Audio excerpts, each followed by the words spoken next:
Welcome back to Pieces of Miss Minnie.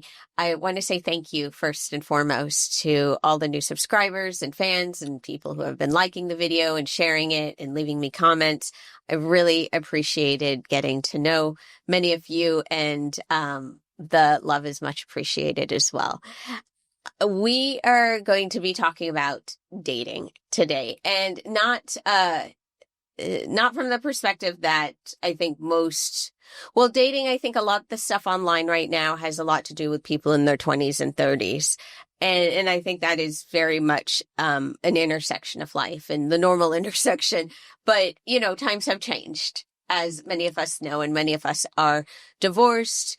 A lot of people have kids. A lot of people have gotten remarried, started second families, we're in our 40s, people are in their 50s, 60s, 70s, 80s, people in nursing homes are falling in love and getting married. And so I think the topic of love and dating and marriage is not just solely for the young. However, that being said, many of us have lived quite colorful, complicated lives, and it's not just a fresh, clean start, as many of us know.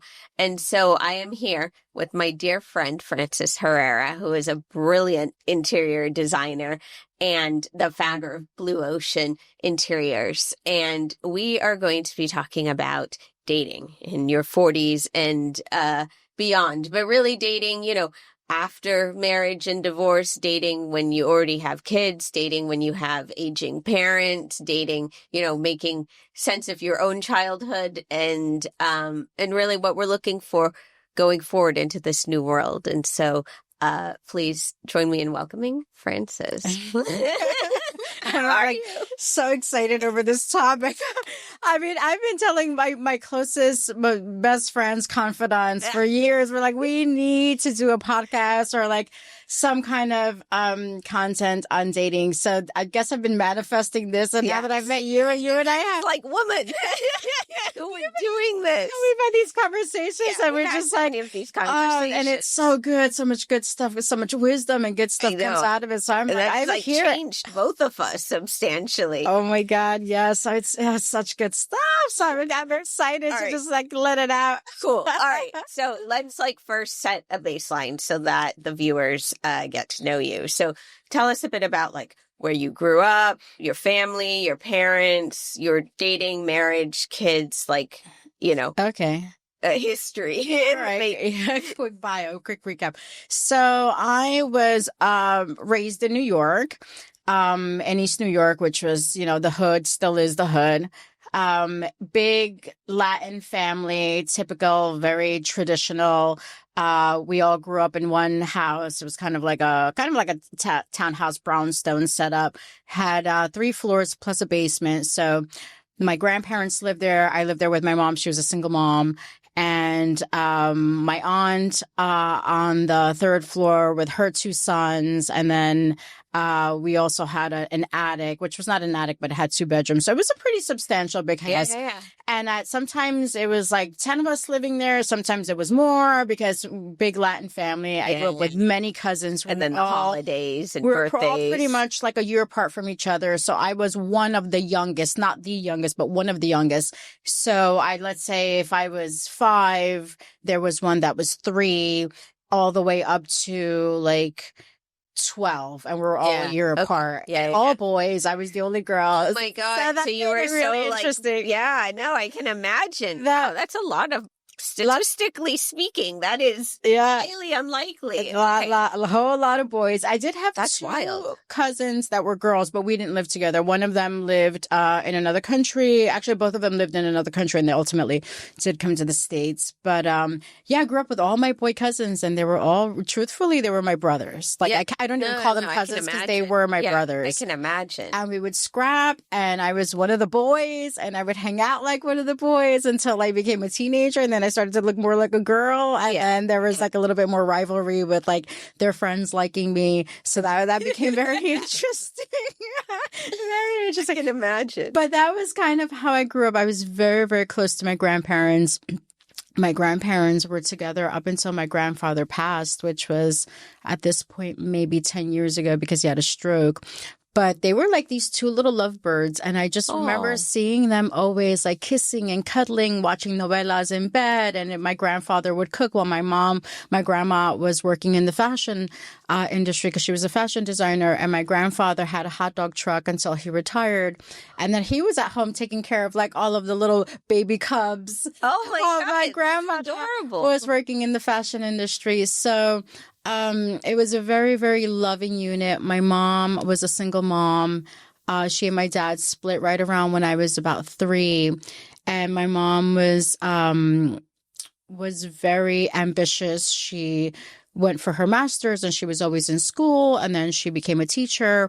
And so it was my grandparents who raised me. Well, they were very supportive of my mom going after her education. And so I lived in a very loving environment because there was a lot of love amongst all of us. So we were just out in the stoop, and we would like play jump rope on the street and play hopscotch with the neighbors. It sounds like a movie. And it's like it's the way New Yorkers grow up. It really is. Like you see it in a movie, and that's what it's like living in New York. So it was really fun. It was fun. Yeah.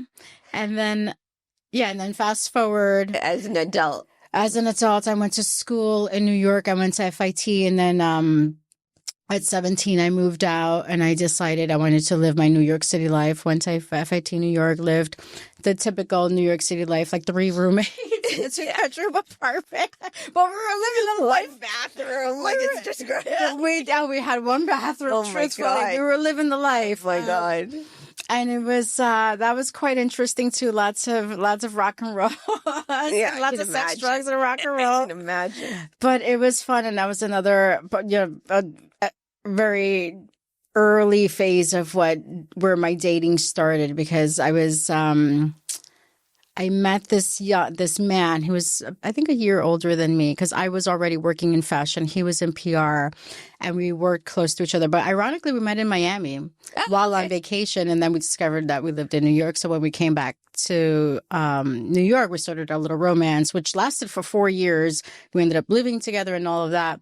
So that happened, and then we went through a breakup because it was, we were too young to kind of like be playing house. Yeah. Way too young to be playing house. Yeah. Like too many adult factors started coming at us at a young age. And how it old just, then? oh God, I was young. I remember I was with him when I turned 21. So I must have met him when I was 20. So I was with him from. Still at FIT then? I was still in school. Yeah. So I think. I want to say I met him probably as I was turning 20. I remember turning 21 with him.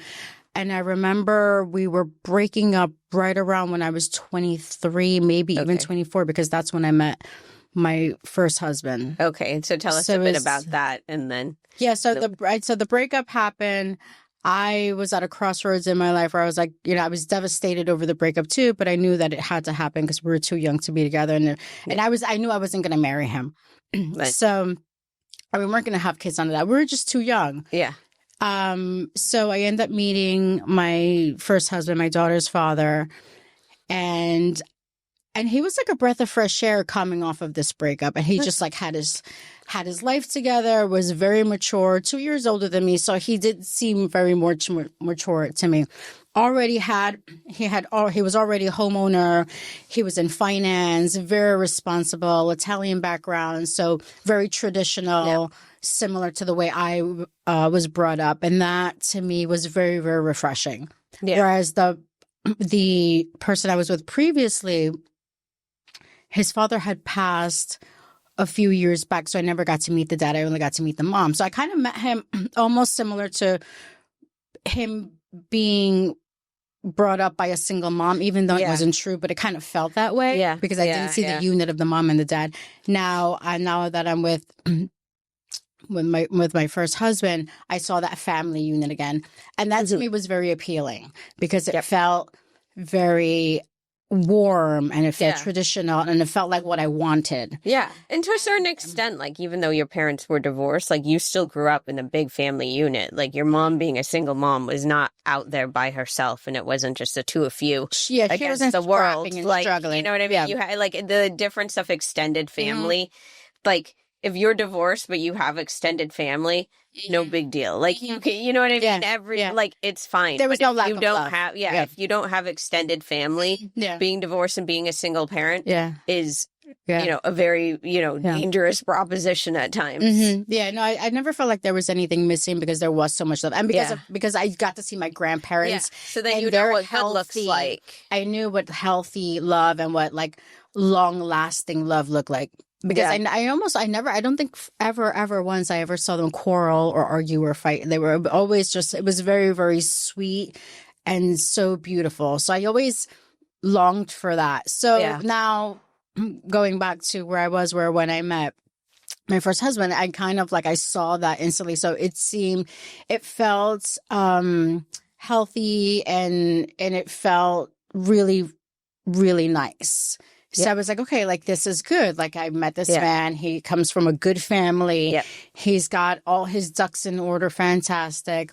And he was ready. He was like, let's go, let's do this. And I was like, okay, fantastic. But you know, all green flags. So like, let's go, let's do this. So, and now that I'm talking about it, I'm seeing patterns. Now I'm like, oh my God, this light bulb just went off. I'm like, whoa. I feel like I'm a therapist. I'm like just pulling it out of you, but we'll get into it. So, okay. I'm having this aha moment I've never had before. So I meet him. And things are going really fast. I have to give up my lease. I'm living in Brooklyn at the time. And he's like, oh, you're giving up your lease. What are you going to do? I'm like, I'm not sure. He's like, why don't you move in with me? Because he had just purchased his first co-op. And things were going great. So I'm like, why not? Yeah. Why not? But this was like, I want to say maybe we were like 4 months into our relationship. Oh, wow. Yeah. So that's why I'm like, oh my God, I completely forgot about that. So we move in. And things were great. It's okay. I moved in with somebody after like weeks. Oh my God. I'm like, did I that's what I did. I'm like, did I really do this? I'm like, yes, I really did this. Like, oh my God, I actually need to start keeping it. Now this is why people journal. I know. But sometimes I'm glad there's no software. I'm like, you know what? It's better. Like erase. I have to keep tabs on my behavior and my decisions. Now that I'm realizing, I'm like, I forgot I did that. No, I have made some questionable, mischievous decisions in my time. God. So we were living together. Things were great. And now we're at like a year mark. And he was also, like I said, he was ready. So at a year mark, he proposed. Obviously, I said yes. We were madly in love. And we were like on the fast track for no reason, because it wasn't like I was pregnant or anything like that. But like we were on the fast track, or he was on the fast track. And so how old were you? Like, how old was he?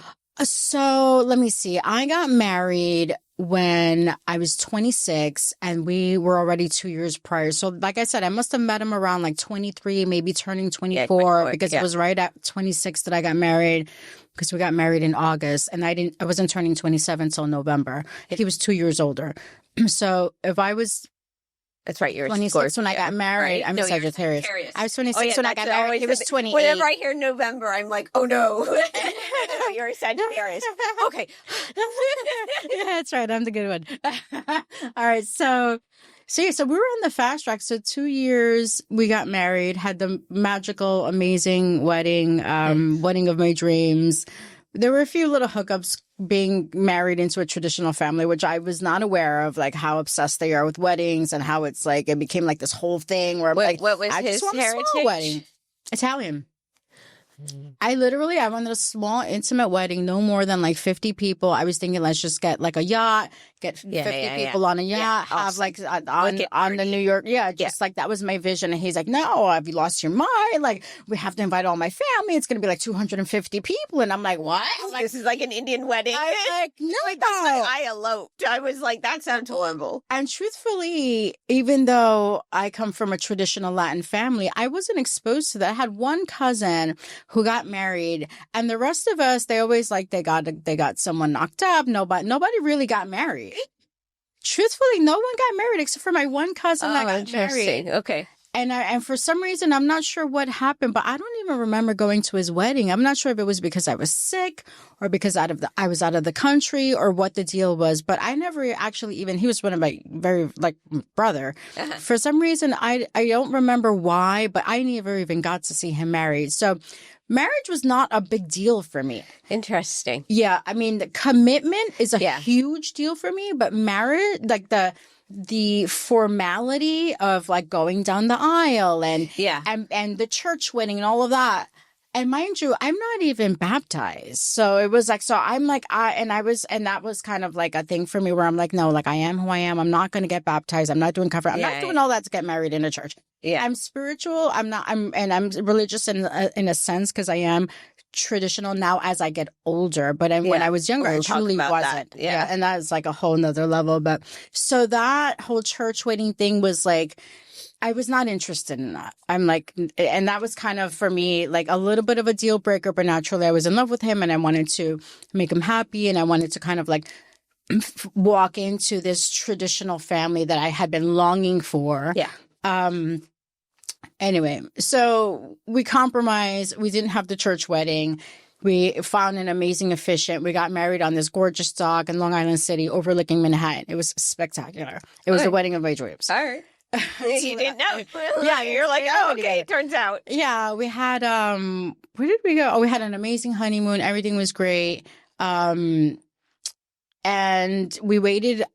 We didn't wait because I did feel a lot of pressure from his family and from him to immediately have a child. But how old was he?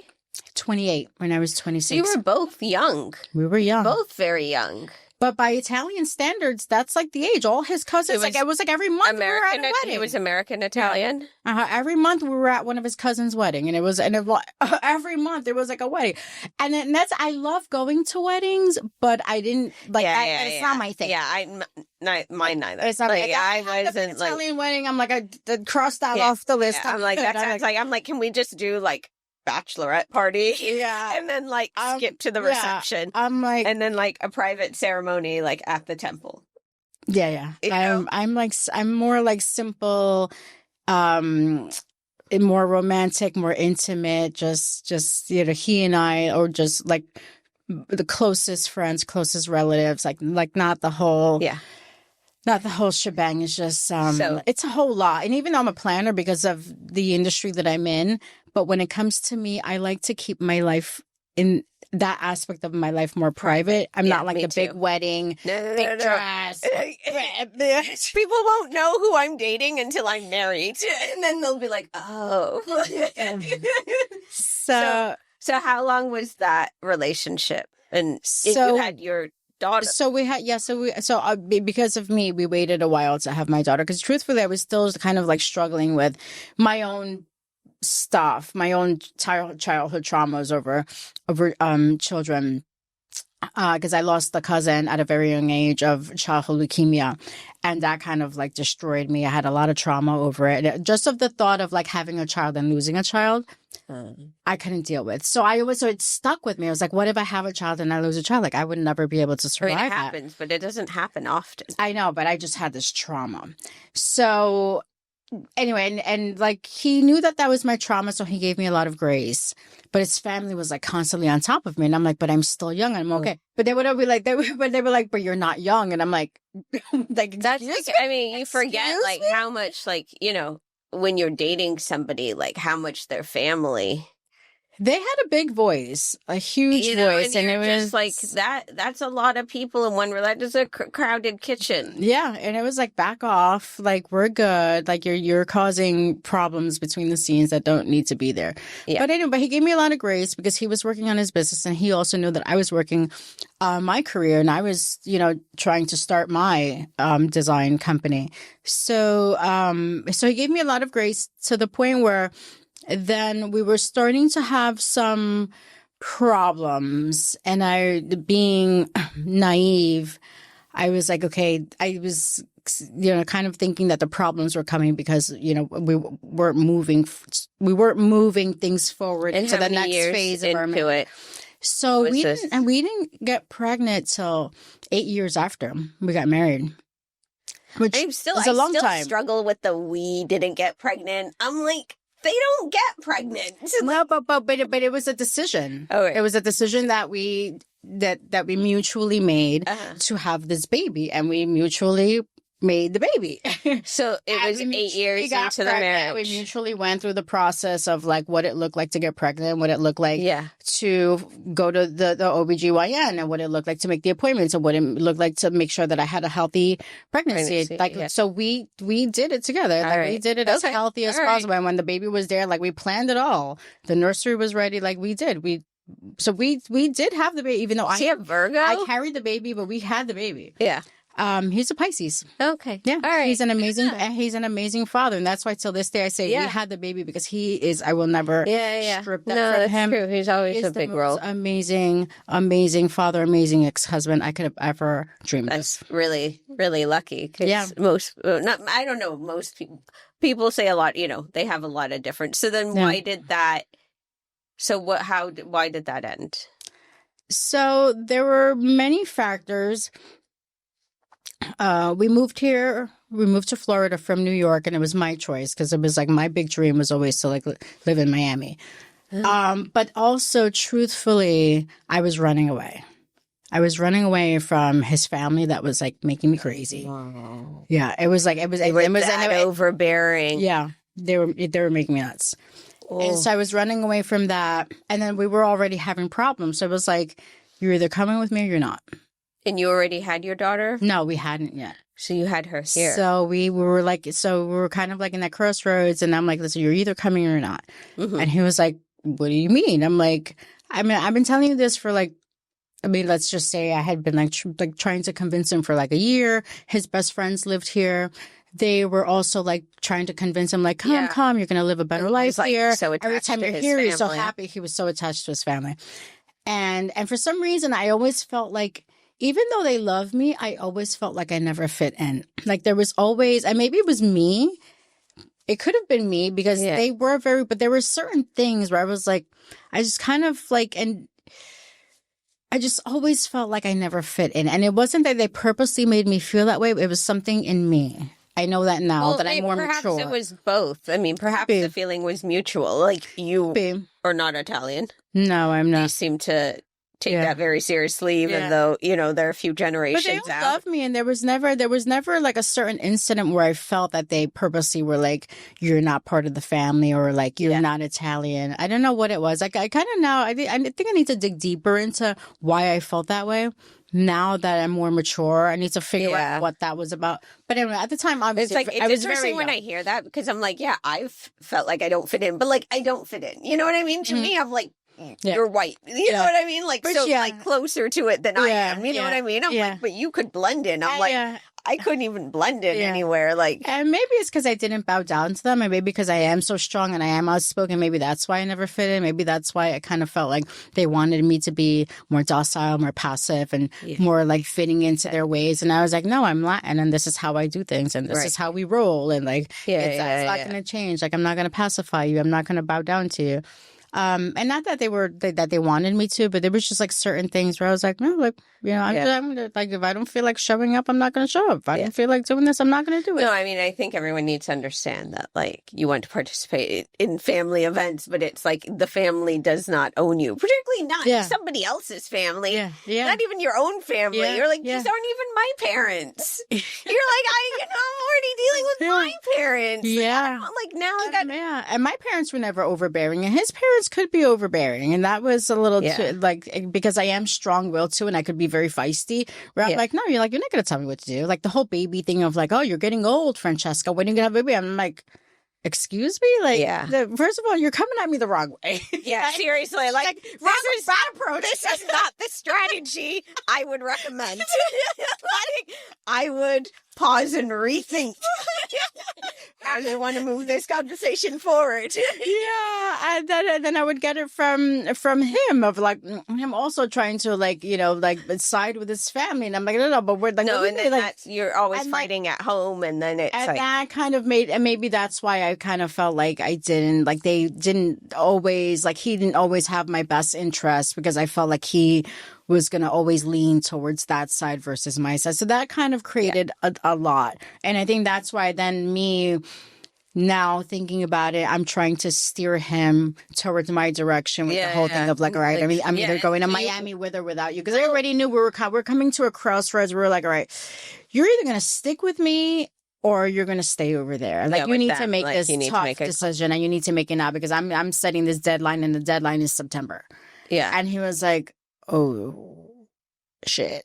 And so then he was like, but he, as always, like, he was like, okay, this is what you want. We're going to do this. Nice. And he just like lightning, like a lightning bolt. He like went on, I guess, whatever it was at the time, like, I don't know, like Career Builder or whatever it was at the time, submitted his resume. He had like a stellar resume at that. And he ended up getting a call from a recruiter within like the same week. Like, hey, we've got a job. Nice. They all just like lined up. They're looking for your skill set. You're perfect for this. They're going to fly you out. All of this. Like, if you get the job, they're going to pay all your relocation fees. Like, what? Nice. I mean, like full package. Like the heavens parted, and like literally, like the sun shone, and like he got exactly what he wanted. So then and the irony of it all is that we had just come back from Miami from spending, I think it was like, what's the last weekend? Labor Day weekend? Yeah. Okay, so Labor Day weekend. Yeah. So it's Labor Day weekend. We're in Miami Labor Day weekend with his friends. And now coming back to New York. And then I had already given him the ultimatum. So now we're in September. He's like, all right. So now he had already submitted his resume to whatever that site was.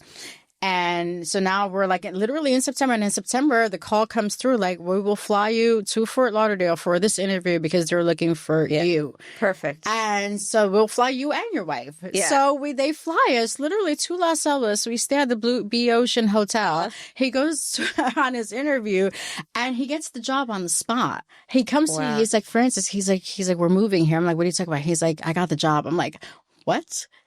So now we're like going to like all of the real estate offices on Las Olas, because now we're like, we need a home. Yeah. And so he gets the job. And so this is how life like really like sets you up for like, I don't know, or sex or what. But so we find the apartment. I think we decided on an apartment that weekend that we were here, because we were here for 3 days. So we decided on the apartment. Yes, we did. Go back to New York. Tell his parents like the big news, like, oh, we're moving to Florida. Yeah. His parents are like, what? I mean, they're like, they're kind of like just trying to like process it all. They're like, oh my God, like, is this really happening? Because we had already been dropping bombs, and they were like naysayers, like, no, why would you leave? Like, you've got such a great job here. New York is like the finance capital. What are you going to do in Miami? Like, basically you're not going to make as much money. Basically saying like, you move to Miami, you're going to starve. And I don't come from that mindset. Yeah, so that like, you're really like, irked me all the time. Fine. And it was like lined up so beautifully. It was like the evidence was already there. It wasn't even like you were speaking in the future. That's right. Yeah. We're like, no, it's already like it's fine. Yeah. Like they're already sending movers. Like everything that you're worried about did not happen. Yeah. You've already proved it. And what I wanted to do for my career, I knew I wanted to do it in Miami. I knew like I was in like I knew my interior design company was not going to flourish in Miami, because that's not in New York, because that's not my aesthetic. Even though I did well, but it's not my aesthetic, and it didn't make me happy. It didn't be doing interior design in New York did not inspire me. Even though I had great projects, but it wasn't, that lifestyle was just not my thing. Like, I'm a Latin brutal girl. Winter, like Miami resonates way more, even though I live in Fort Lauderdale. But this lifestyle resonates more with my culture and my personality and just like my soul. So we were having our farewell dinner with his youngest brother and wife, and we had some sangria, maybe had like 2 glasses. The next morning, I am feeling like trash. So I have to go see, I was doing an accountant's office at the time. I go see him. I'm feeling terrible. And I'm like, I can't believe I had the worst hangover of my life. So I go, whatever, I get myself a bagel, a coffee, and so the day progresses. I go home and I'm still feeling horrible. I'm having the worst hangover ever. Meanwhile, we're drinkers, so this is like straight. You're like, I'm a pro. Exactly. You're like, please. I'm a seasoned professional over here. Sangria, please. This is my liver. Grape juice. You're like, it's fruit in it. It doesn't even count. So the next morning, I wake up and I'm feeling the same. And I'm like, wait a second. I'm like, no. This is not a hangover. This is not a hangover. So he gets home from work and I'm like, we need to go to CVS. He's like, why? He's like, you're still not feeling well? I'm like, yeah. I'm like, this is not that. He's like, I don't know. I'm like, I think we need to get a pregnancy test. He's like, really? I'm like, yeah. We go to CVS, we get the test, go to the bathroom. Sure enough, like, I'm pregnant. Yeah. Yeah. But you had been trying, right? You wanted to, and you were already here. No. We were still in New York. Yeah. But we had been trying. So then it was like during we had been trying because previous to that 2 months prior, we were trying. Yeah. And I did get pregnant and I was not aware. And then I had an ectopic pregnancy, which turned out really bad, nearly fatal. Dangerous. Yeah. And so, but the doctor was like very, very positive. He's like, this is not, he's like, this happens a lot. This happens. I did not know what an ectopic pregnancy was. And when he explained it to me, it seemed super scary and really gory. But he's like, no, you'll be fine. He's like, just keep trying. You'll be fine. Yeah. Well, we kept trying. We were like, let's go. You're like, we're good at this. Let's go. We know how to do this. Pregnancy season. when a doctor tells you try, you're like, let's go. Let's see what we can do. That sounds like fun. That sounds like a great time. So literally, like, maybe like 6-8 weeks later, I go back for my checkup. He's like checking me, making sure everything's okay. And then I don't remember the exact story, but he's like maybe he did a blood test or something. But and he's like, yeah. He's like, you're pregnant. Yeah. We were both like, what? So fast? And so now. So we had already planned to move to Fort Lauderdale. Now we know that we're pregnant.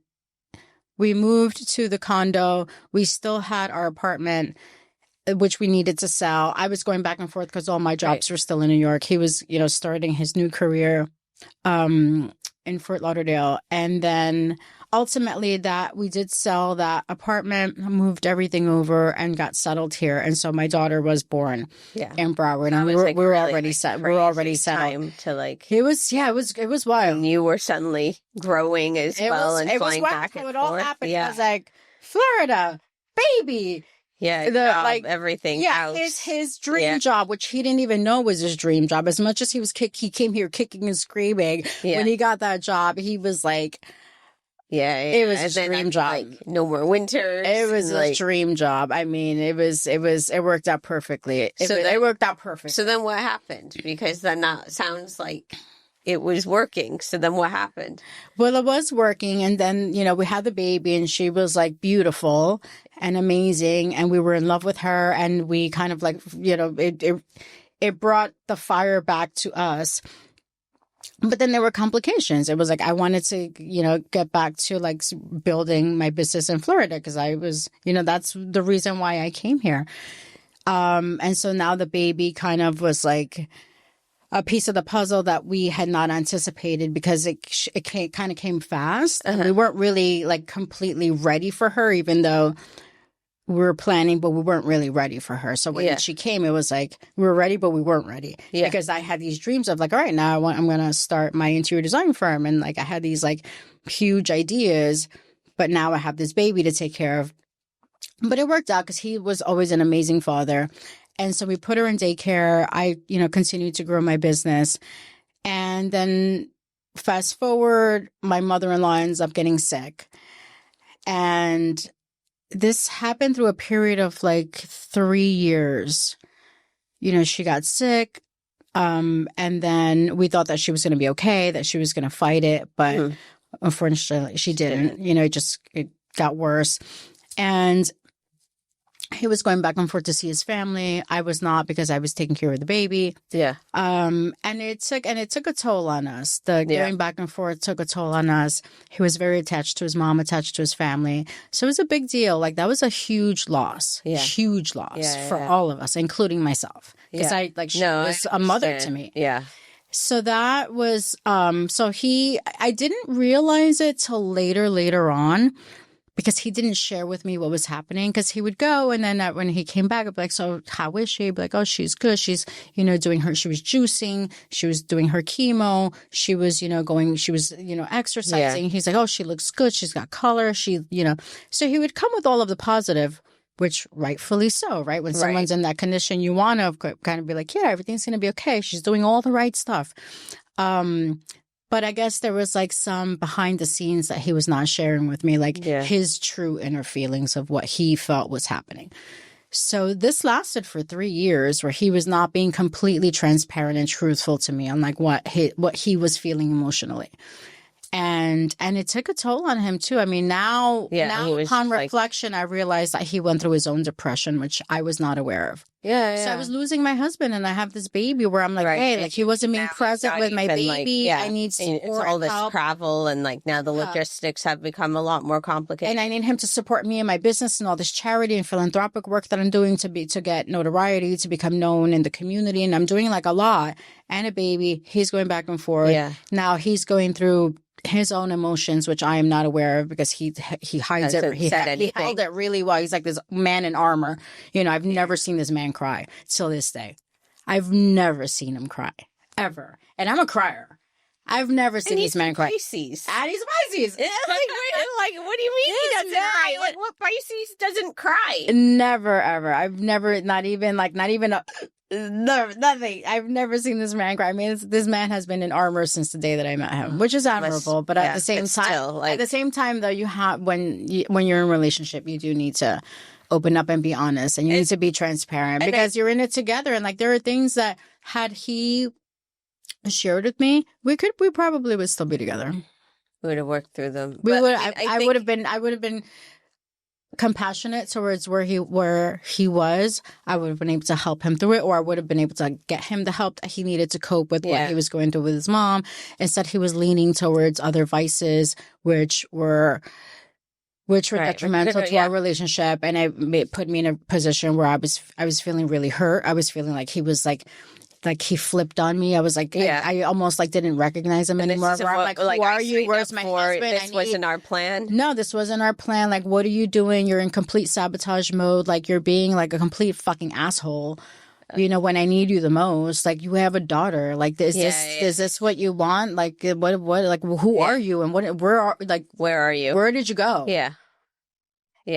But and then she ultimately, obviously, passed, and then that hit me hard, because it was like, because that to me was a complete, that was like my sign. It was like her death. Like, I saw it. I was like, and that was like my reality check was like, her death was also the death of our marriage, and that like destroyed me.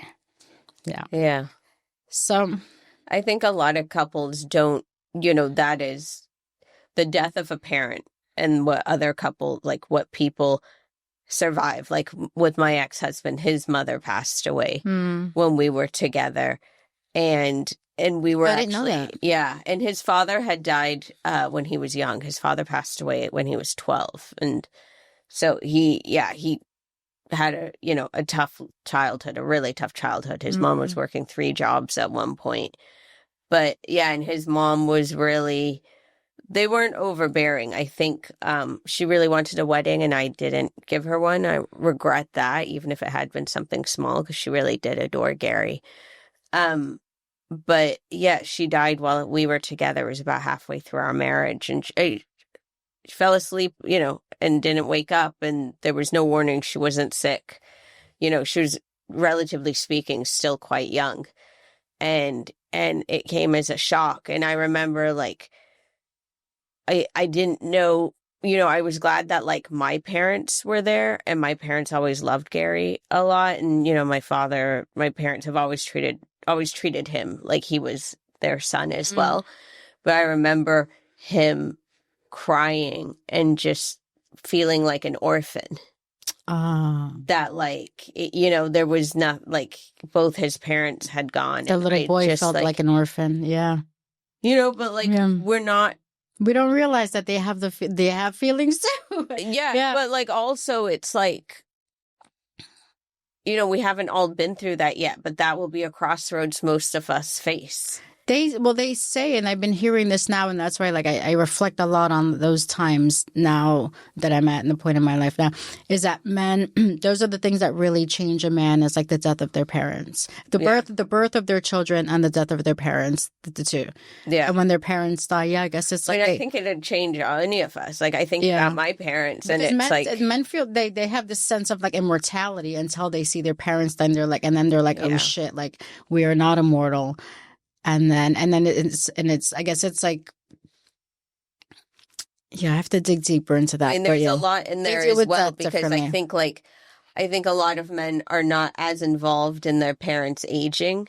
I think it still falls a lot on the daughters. Mm-hmm. And so I think in a way, perhaps the daughters are, because they like, I can see my parents aging now. And so this is just part and part. And I'm not like entirely psychologically ready for this, but like my opinion doesn't really matter. My preferences don't really matter. It doesn't matter what the fuck I want. Like this is happening whether or not I'm ready. And, and you see it, my mom's a geriatrician. So it's like she's, seen so much of this. She's seen so many families. And she's like, it's always disproportionately falls on one sibling. It is probably, if there is a daughter, it is a daughter. It is often the daughter-in-law as well, who then takes care of like her spouse's parents. And it's like, you know what? I wouldn't even be opposed to it, to having kind of like a home base, but like, everyone would have to behave themselves. You know what I mean? Like you can't have any like nonsense if you've got like 2 to 4 aging parents or something like that. It's like having children all over again. You have more notice, but like they basically, as they get older, they get younger. Yeah. And so now, and I think like a lot of families, plus it's like you have children that you're raising and you have aging parents, and it's like, and you then say, back to like divorce again, like not everyone's parents are still together. And then they've got other spouses, and then they might have other families. And then I think a lot of people are navigating like, what is my role as a parent, as a child, as a sibling, as a spouse, as a boyfriend or girlfriend. And it's like there's so many different roles. It's like, our lives are so interconnected with one another, and that is the beautiful part of it. But it is also like, going back to like even just dating, it's like we're coming into this so differently. Like I'm 45, I just turned 48. 48. Looking amazing. But it's like I'm not 24 anymore.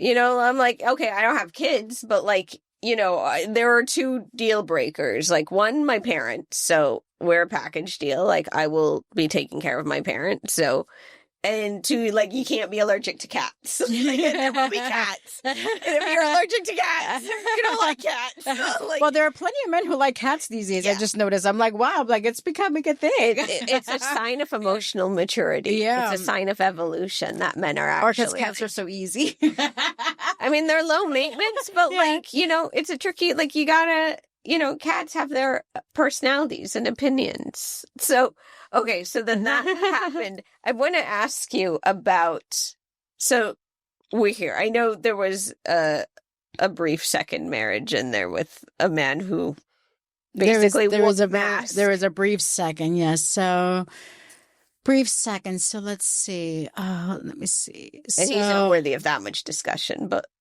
no, but it's worth discussing because there were many lessons in that. Lessons. This is what I found very interesting in meeting you and getting to know you, and just knowing how inherently strong you are.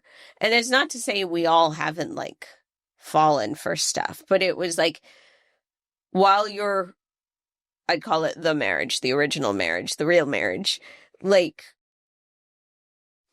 you understand, like you can see the variables, right? The situations, the events that like, but that was still a very strong marriage. So like, talk about the second one, because I think that was really fascinating for me to learn. Yeah, so the second one, we met online, and I was ready. It was like shortly after the pandemic, so 2021. I met him. We met online. Long ago? No, it was not that long ago. It was still fresh.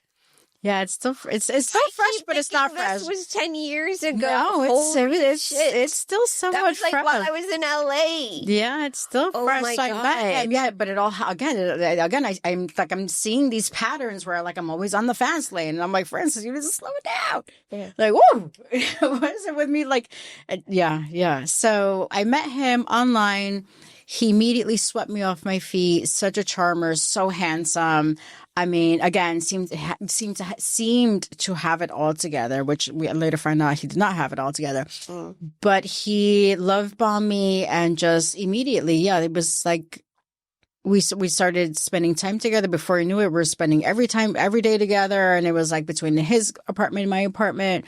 I made a mistake that I quickly introduced him to my daughter, so she fell in love with him too.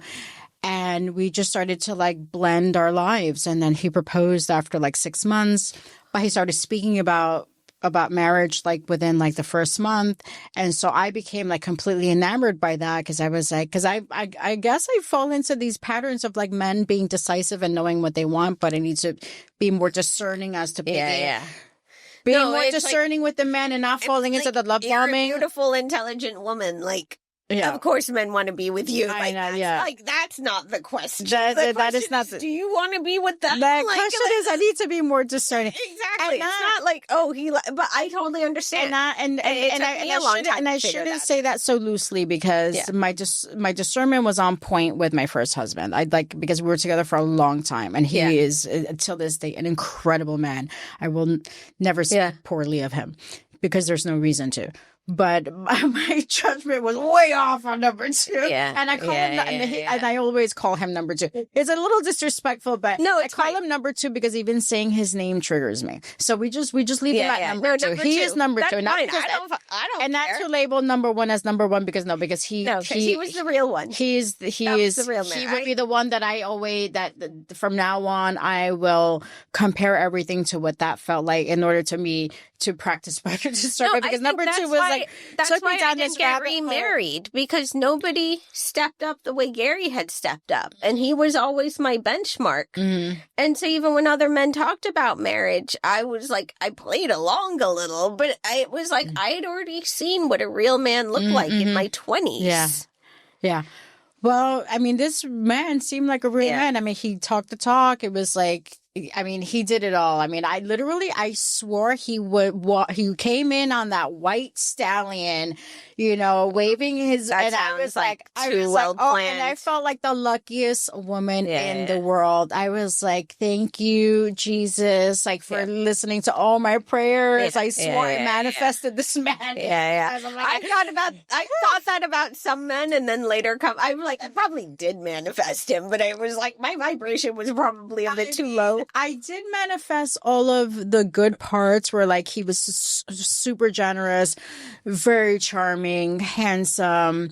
He was very decisive. It was like whatever I wanted. Yeah. He treated me like a queen. He was a gentleman until he wasn't. He wanted to fulfill all of my dreams. It was like, you want this, you got it. Nice.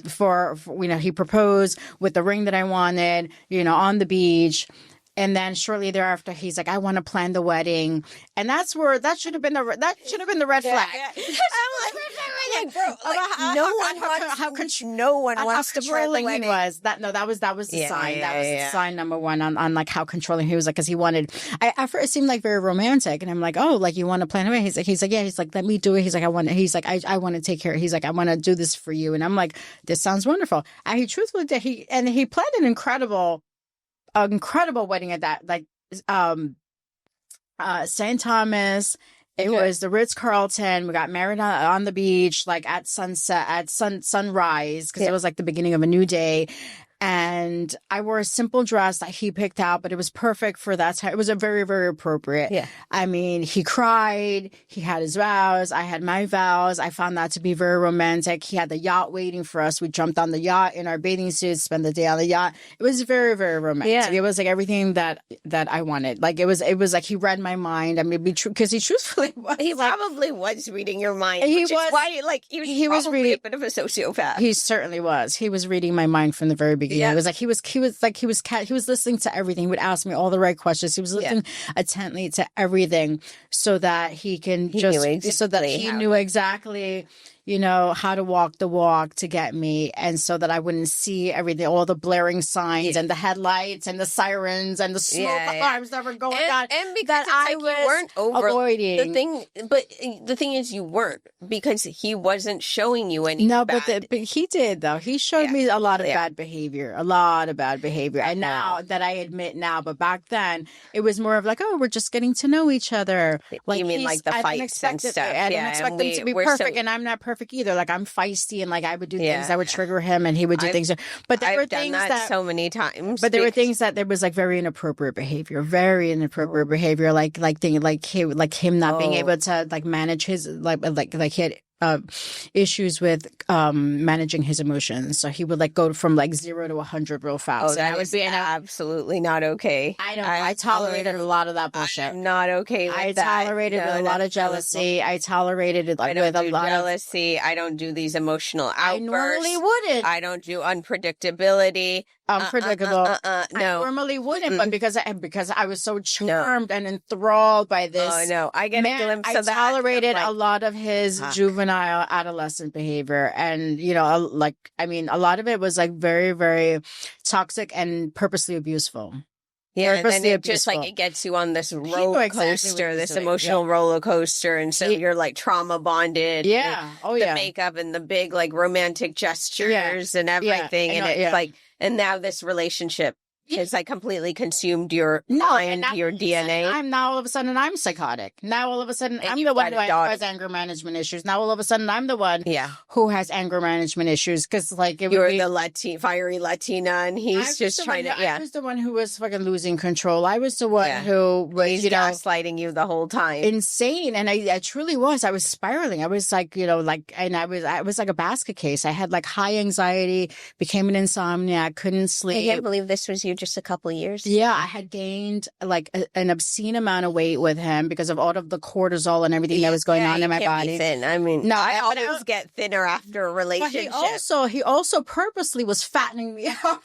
Oh, bastard! Truly was purposely fattening me up, and I noticed that later on. It was like having the snacks in the house and the late night eating, and like, you know, because that's not normally me, and he was purposely fattening me up. It was like you were like his prisoner. You were like his captive. I must have gained between like 15, 20 pounds in like less than 6 months. And that's a lot for me. That's too much. Yeah. So now talking about controlling, right? So he controlled the wedding fine, like, you know, whatever. It was beautiful, and I didn't realize what his whole game plan till like wait till I got out of it. I didn't realize what his whole ammo was. But then after that, I started noticing all the weight gain, and I noticed that I was kind of like getting depressed, because then he got a promotion. He was in the car business. So he got a promotion where now he was running all of these other dealerships, but they weren't on the East Coast. They were like on the West Coast and like up north. So he was traveling a lot now. We're newlyweds. Yeah. So now he's traveling a lot, and my daughter like fell madly in love with him. And so he's not around for us. Like, he's going away for like 2 days, 3 days, or like, you know, and he's not around. And I'm like, all right, now we're a family. You're also supposed to be helping me with my daughter, because now she's into sports, and we were together between like, she was like 7 and 9. So, and now we had just bought this incredible penthouse on the beach. So now we have this incredible house. My daughter and I are there, and he's not there. And I'm like, again, where the fuck is my husband? Yeah. I'm like, we're newlyweds. He's not around. Yeah. That should have been like the other red flag. But I was just kind of like, it's okay, because he needs to work in order to pay for this mortgage that he now bought me this penthouse on the beach, because I told him that was my dream. So again, he's gaslighting me by fulfilling all my dreams. But now he's fulfilling my dreams. But now he's away, because now he needs to work, because now he's trying to get to his next promotion, right? To get us to this like lavish lifestyle that he promised me. But I thought that this was like the norm. I didn't realize he had to work to get this lavish lifestyle. He was. I thought he already had it, because he was already flaunting like he had it. Girlfriend. He was punching way above his weight on a lot of levels. Oh, he was Yeah, trying to he pretend outkicked his like coverage. yeah, He yeah. outkicked his coverage. He was trying to So pretend like he was a baller, and so he really was not. and then it got to a point where like he couldn't keep the story No, of he couldn't course keep the not. story straight. Because the math won't math The anymore. math was not. He was getting stressed out because the expenses were high. And he's a sociopath, so like, he's a you know, a sociopath. narcissist, And now he's going away, and I'm here, Yeah, and then yeah. and then he's also trying to figure out what I'm doing while he's away, and I'm working, taking care of my child, but I still have my friends. But then he's still like jealous. I'm going with my friends. Control you. And Happy hour. He's like, no, like you can't. I don't want you sitting at a bar. I don't. And if you're like, you can only go out for 2 hours. And who are you with? And FaceTiming while you're there. And like, what are you wearing? And like, yeah, the craziness. Who else was there? Like, I don't believe you. You know, like. And I'm like, what is there not to believe? Like, what? Yeah, First of like, all, if I were gonna lie, like I would have a better lie than this. And you're attacking like, my character. We're adults, and this is not like. Yeah, you're insulting me. You're attacking my character by even making these accusations about me. Like, what did you think? You married a whore? Like, what are you trying to say? And I'm like, is this the 1500s? Like, what do you think is like? It was crazy. Going to a restaurant with some friends is not. No, it was a diabolical plot of anything. Like that's an abusive man. Like those are the precursors of abusive men. That how social I am and how friendly I am. Yeah, like that's why he fell in love with me. I have had, and now you're trying to put me in a cage. Almost every partner I must have lost time. Has really tried to isolate me in some respect. That's what he did. Yeah, I've always been. That's why, like, I glow up after every breakup. Because I'm like, I'm social again. I'm having a good time. I'm always thinner. I always look better. And I'm like, you know what? I have never really had a good relationship with somebody who's just as social as me. I enjoy being by myself as well. But obviously, like, I enjoy people. Like, certain people. Like, I like to choose them if I can. But, like, and I realize I'm like a lot, even Gary, like, is, you know, I don't have many bad things to say about him, but like, it was, you know, he was a real homebody and he did not pay attention to what was going to feed me. Mm. We were both focused on making him happy. Mm. And then again, you know, I lived a very comfortable lifestyle, which like he had it. Mm-hmm. He had it and we spent below our means, but like I was taken care of in that respect. But like, I realized I'm like that isolation. You lose yourself. Yeah, you get lost. Like, what it does, like then you lose your bearings. And because you're, you know, women only, I feel like tell the truth after the relationship. Yeah. Is over. Mm-hmm. See, it's like if you were to, you know, we're always rationalizing it for them, and we're always because while it's happening, you don't believe it. You don't realize what's happening until you're out. No. And then you look back at it, even with people I used to like, and now I look back at it and I'm like, I saw this meme on Instagram that's like, men will think if they liked you, if you like them once, you'll like them forever. And it's like, bro, it's like, I don't even like the old version of me that liked you, let alone like you. Like, I look back on all of them and like, with the exception of like maybe 2 of them, I'm like, I'm so embarrassed that I ever liked you. I'm so embarrassed. Like, I'm so embarrassed. Like,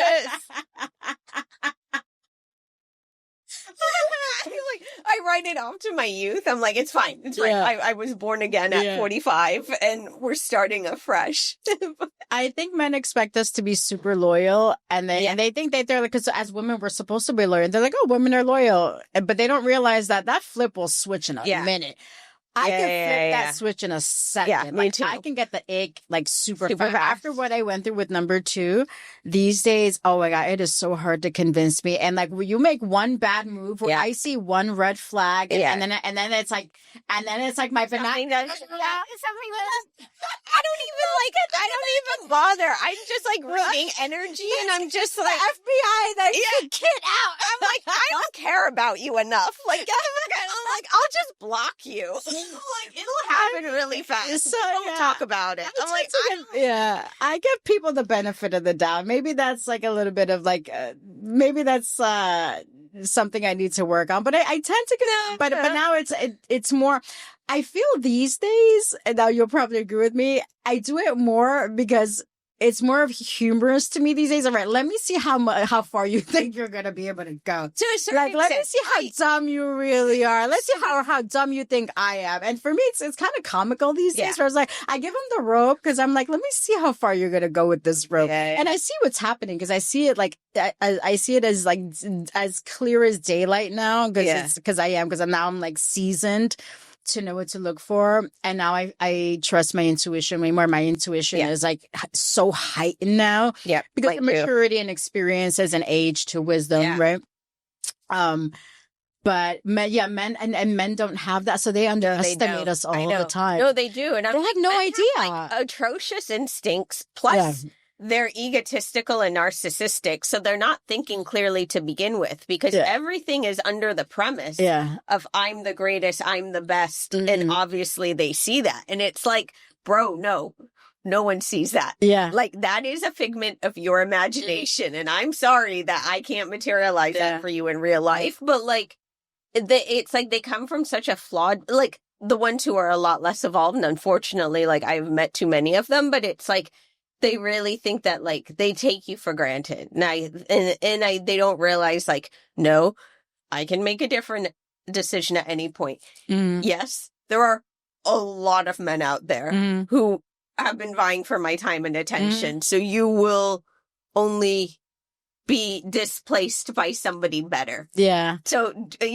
please do not really, like, I don't know, you're spending too much time like looking in the mirror, but like not really seeing yourself. But like, I think men, because they don't have that intuition, they don't realize women are as intelligent. Like, I used to play dumb a lot. Now I just won't, like, now I'll just let them know that they're dumb. And now I'm like, you're an idiot. Like, you're not. I'm just like, get the fuck. I'm like, now I'm so protective of my time and my energy that I'm like, I'm not even going to expend the time acting that's dumb anymore because, like, I just, like, if I'm gonna have to act, like, someone better be paying me. Oh my god, it's so funny because now another light bulb just went off. I'm going back to. You asked me in the beginning what my upbringing looked like. My upbringing was with all boys. Yeah. So now I'm realizing I have a sweet spot for men. And I have a sweet spot for their ridiculousness. You have a big sweet. We both love men. But like, you love them more. I do because I grew up with all the and I see their behaviors and I'm not really like phased by their behaviors because I've seen it all with all my cousins. I've seen them do like the most atrocious things, the most ridiculous things, and they barely get a slap on the wrist. They get away with murder. That's so fucking cool. So now it's not. But now I'm realizing this is my breakthrough woman. I'm realizing why I've given these men, not these men, but number two, why I gave them like so many passes, and even number three, the most recent one that you're aware of, why I've given them so many passes because I do have this soft spot for men, and the fact that I recognize that these men they follow the same behaviors. They'll tell the same lies. They do the same things, and they'll repeat those patterns with different women. But it's like a script. It's crazy. They follow the same script with every woman. It's crazy. Like, I think so many men just like lie inherently. And I'm like, it takes a lot of effort and energy to lie. I'm like, why are you bothering? So listen to this. I don't know if I ever told you. So back to number two. Yeah. Number two told me that I was his third wife. And I was like, okay, like... Wait for this. How old is he? I was like, at the time when I met him, he was 51. He was 51. Oh, he was older when I met him. Yeah, and he was like, how old was I? I was not even 45 yet. I think I was 43, 44. So I was like a good 7 years younger than him, maybe 8 years. So he told me I was wife number 3. And I was like, okay, like 2 marriages, like whatever. Down one, you're down, you have one extra than me. No big deal. Girlfriend, lo and behold, I'm wife number 4. Oh my God. Yeah. So he's a sociopath. Went through the 3 prior to me, following the same script. Nonsense. Yes. Except that with me, that shit did not last very long. I mean, we were married. So he proposed to me. So he proposed to me at 6 months. We were married by 9 months. Then we were married another 9 months. At 18 months, that marriage was over with. I mean, it was like short-term marriage. I served him the papers. I was like, sign here. We sold the house, split whatever little bit of equity there was in it. There wasn't a lot because after we paid realtor fees and all of that, there was not a lot to split. I had the truck come in, pack up all my shit. Within 5 hours, I was like, peace, dude. I'm like, may peace be with you. I'm like, I wish you the best. And that's why he rushed the marriage, because like, that's right. If you had just been dating, that's right. That breakup would have happened with I 12 months. found out all kinds of shit. That's why he was trying to like legally lock you in. To protect him, which I should, not to like slander anyone, but I found out, I mean, so much because then I became a detective because I was trying to figure out, I'm like, who is this man? Because but it gets scary the more you learn. I started like digging through boxes and looking through stuff and putting things together. And that when shit got real, and I was like, oh no, I got to get out of here. Because this man is going to take me down on so many levels. That's so scary. Mentally, financially, I mean, on so many levels. Like he was, and not that was his intention, but that's ultimately what would have happened because of the patterns and the lies. And he truly was a sociopath, narcissist sociopath. Yeah.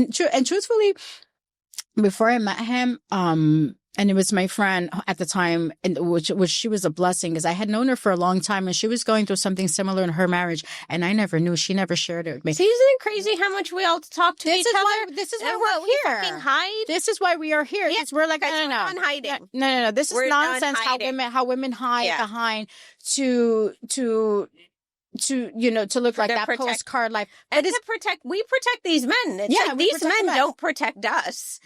These men are predators. They don't fucking protect us. It's true, to protect men, because when we're around them, we don't want people to be like, oh, literally like sleeping with the enemy. Look at the dirtbag she's with. If people knew the real story, and that's why we keep everything hush hush. Like we can't tell anything about. We lie to ourselves. What are men behind the scenes? I mean, I think a lot of women like specialize in lying to themselves because that's the first. That's the first. Like you have to actually lie to yourself fairly well, because otherwise eventually you'll be like, what the fuck am I doing here? But then like, lying to other people or diluting it or omitting or you just to your family through all those lies, because of the things that I found out of what had happened in those previous marriages and what his kids went through and the trauma that they had, and I got caught up in that web where I was like, and my innocent little daughter.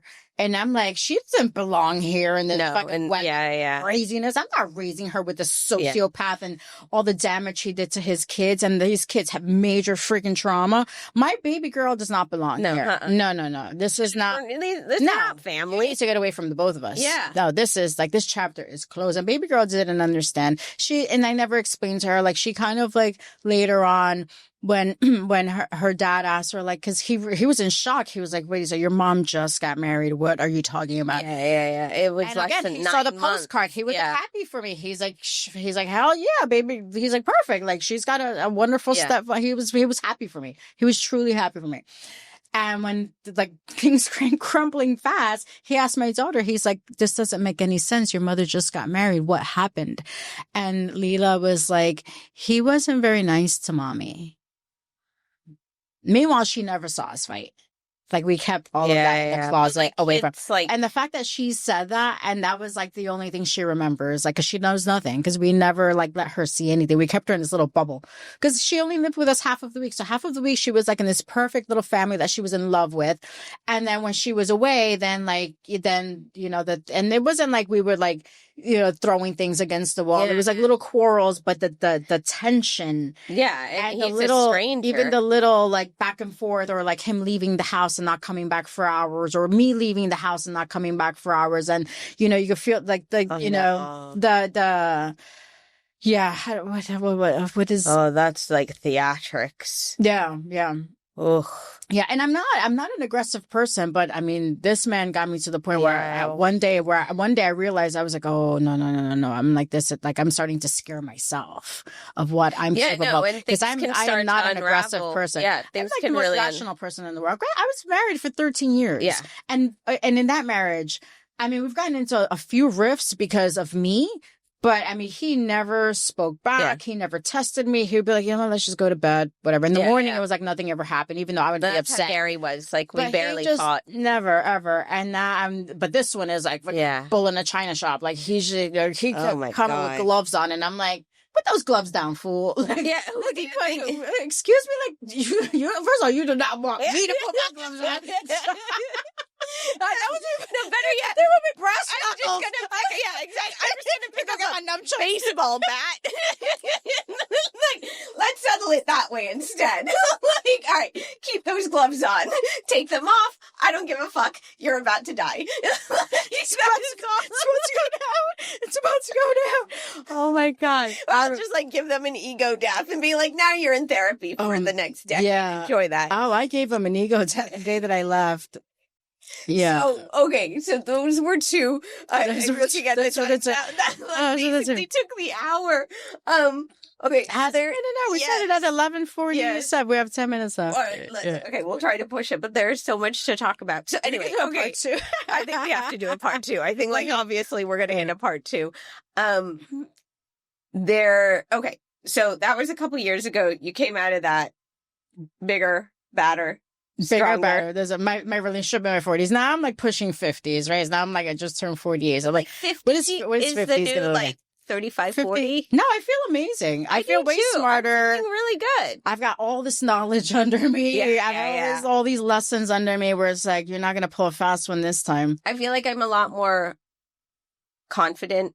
And I'm just like, it's not that, you know, I keep saying I'm open to dating and then I keep saying no to everyone who asks me out, but like eventually I'm about to say yes. You gotta get in the game. I know, I'm gonna say yes soon. I'm gonna say yes. I haven't said I know. I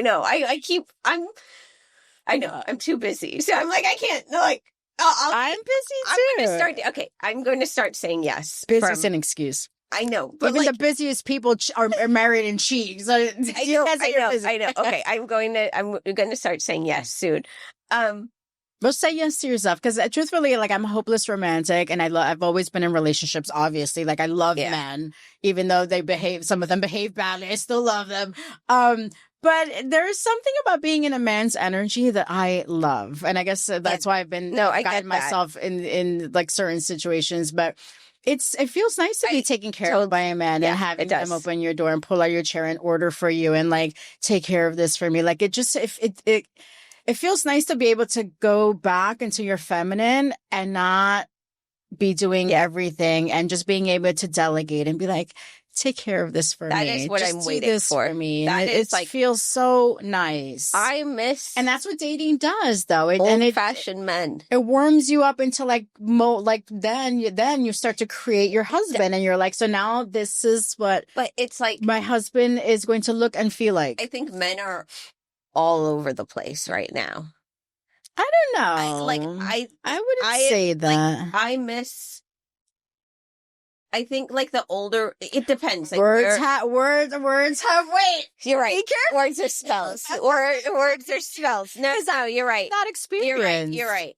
I know. I even men that I don't end up liking, I still have amazing experiences with them. You're right. And I have been meeting really, really great men. I'm just like making them all my friend. Friend zoning everybody. But there's nothing wrong with that. That's okay too. Actually, like, and listen, the relationships start as friendships first. You don't you don't start as lovers. You start as friends, and then you graduate to lovers. That's okay. Everybody's friend zoned right now. Let them be charmed by all the pieces of Minnie. Like pixie dust. Yes, exactly. No, I am 2026. I'm getting in the game. So that's right. I think I'm going to hold you accountable. I have an empire to build. Like, I am a little busy right now. It'd be easier with a man on your side. It would actually. It would be easier. Okay. Well, then this was. I think there will definitely be a part two in the new year, because we have a lot to talk about. Now that we have gone over the history and the experience, I think we have to bring it to the present. Yes, yeah. So that will inevitably be part two about dating in our 40s and 50s and beyond. And so, Frances, with that, thank you so much for joining me and us again. No, it was. And I want to thank all of you so much for joining us once again. Look out for part two. And please leave your comments, your questions, anything that you'd like to know more about, have us explore more. Part two will be around the corner. So with that, thank you so much for joining me and us, and take care of yourself.